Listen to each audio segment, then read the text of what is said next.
Okay, let me give you an example.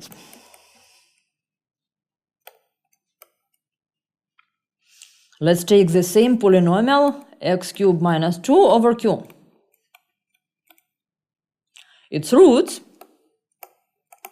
are cubic root of 2, j times cubic root of 2, and j squared times cubic root of 2, where j is the exponential of 2 pi I by 3.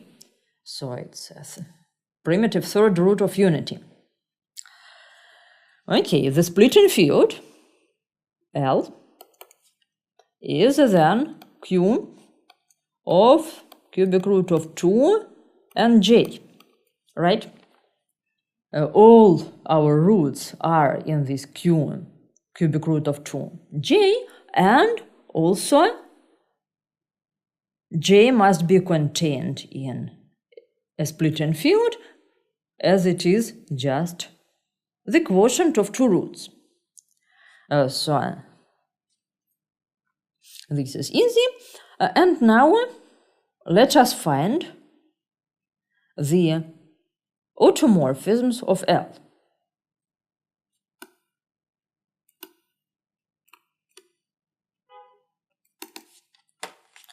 Well, for this, let me write two towers. So I have this q, and I have two extensions, q of j and q of cubic root of 2. Here the degree is 3, here the degree is 2.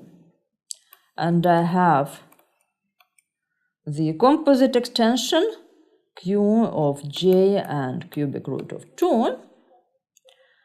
Well, the degree of j over q of cubic root of 2 is of course 2. The minimal polynomial of j is x squared plus x plus 1. Well, both over q, but also over q of cubic root of 2.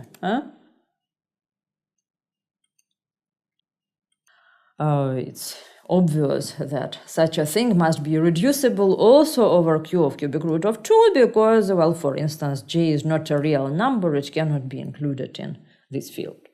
So this degree is 2. This degree, by the same token, is 3 because, of course, the total degree is 6, so here it cannot be anything but 3 because the degrees of finite extensions multiply in towers. So we see that there is a q of j automorphism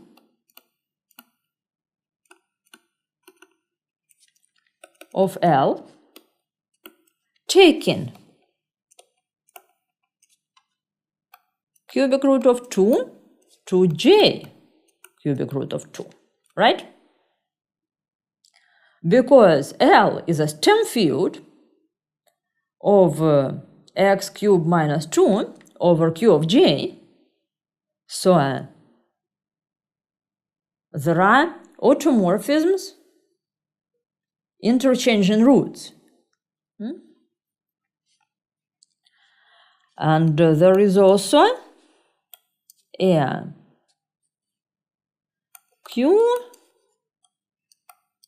cubic root of 2 automorphism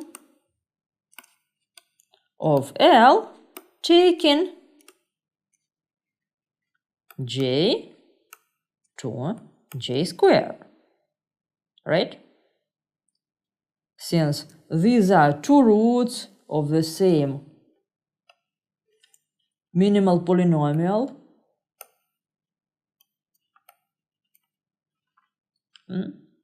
so L is a stem field of the minimal polynomial over q of cubic root of 2, and there is an automorphism exchanging those roots, right?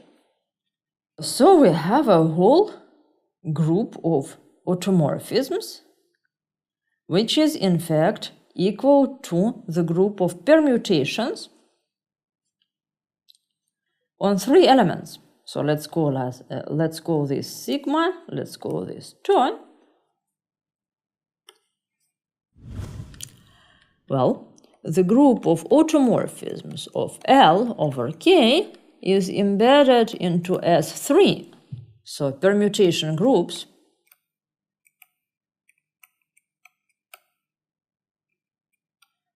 of 3 elements, group of 3 elements. And in fact, well, how it's embedded, it's because those automorphisms permute the roots of x cubed minus 2. In fact, oat L over K is equal to S3 since those sigma and tau, they already generate S3.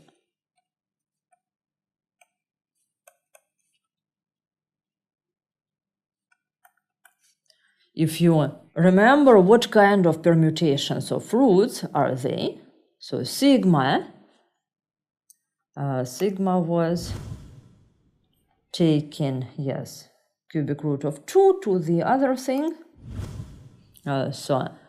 Sigma is a cyclic permutation of roots.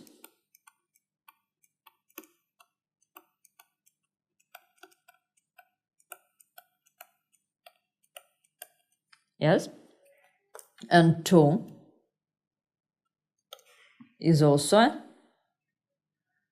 well, tau is a transposition of roots. So if you tau takes j to j square and keeps cubic root of 2 where it was. So this tau fixes cubic root of 2 and it exchanges j cubic root of 2 with j squared cubic root of 2. So this is a transposition, this is a 3 cycle. Together they generate S3. Okay. Let me now talk about algebraic closure.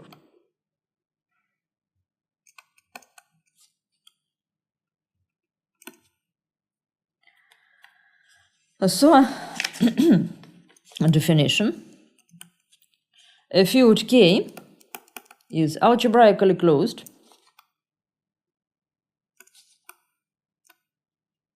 if any non-constant polynomial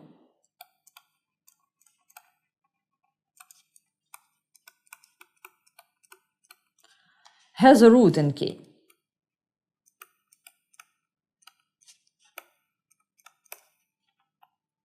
This is to say the same as to say that any polynomial splits, any non-constant polynomial splits as a product of linear factors.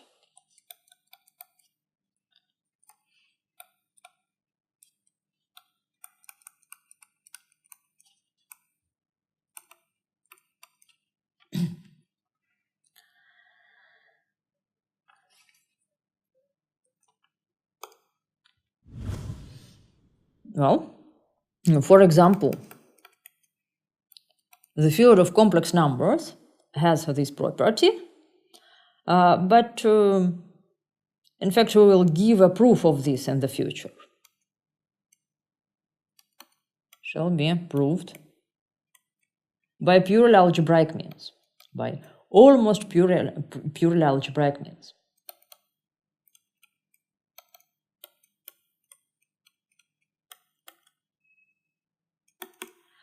Well, definition. An algebraic closure of K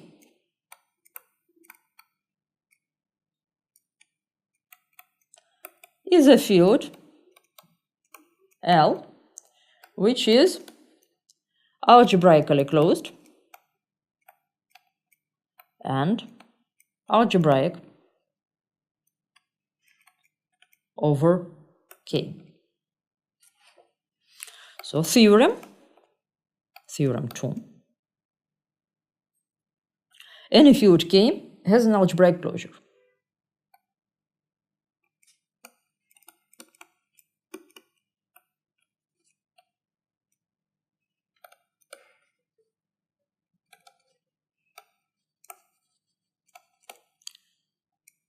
Note that I don't say at this point anything about uniqueness, up to isomorphism or whatever.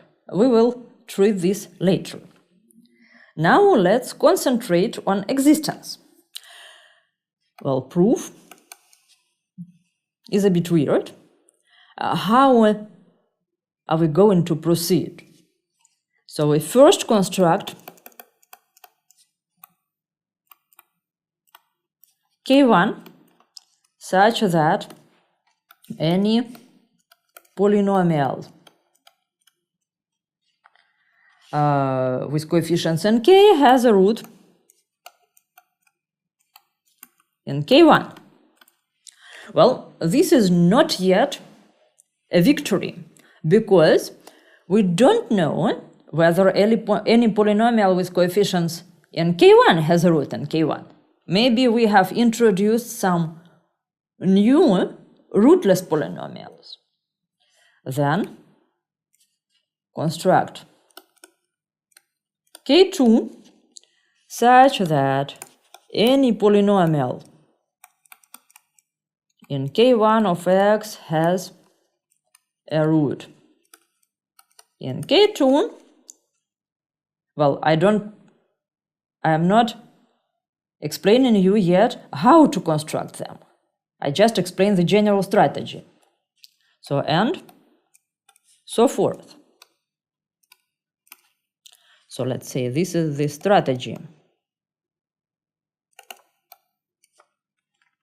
And so forth. So what you will have is K in K1, in K2, and so on, in Kn, and so on.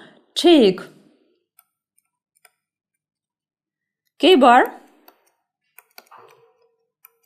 the union of all Kn.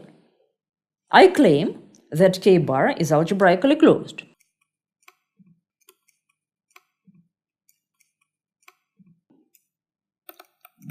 K bar is algebraically closed. Indeed, any polynomial with coefficients in K bar really has its coefficient on some floor of this tower. P is in fact in Kn of x. So there exists an n such that P is in Kn of x. So, well, it has root in Kn plus 1, so in K bar. Okay? So if we learn to construct such K1, K2, and so on, this will solve the problem. So construction of K1. But because of the time reasons, I have to do it in the next part of this lecture.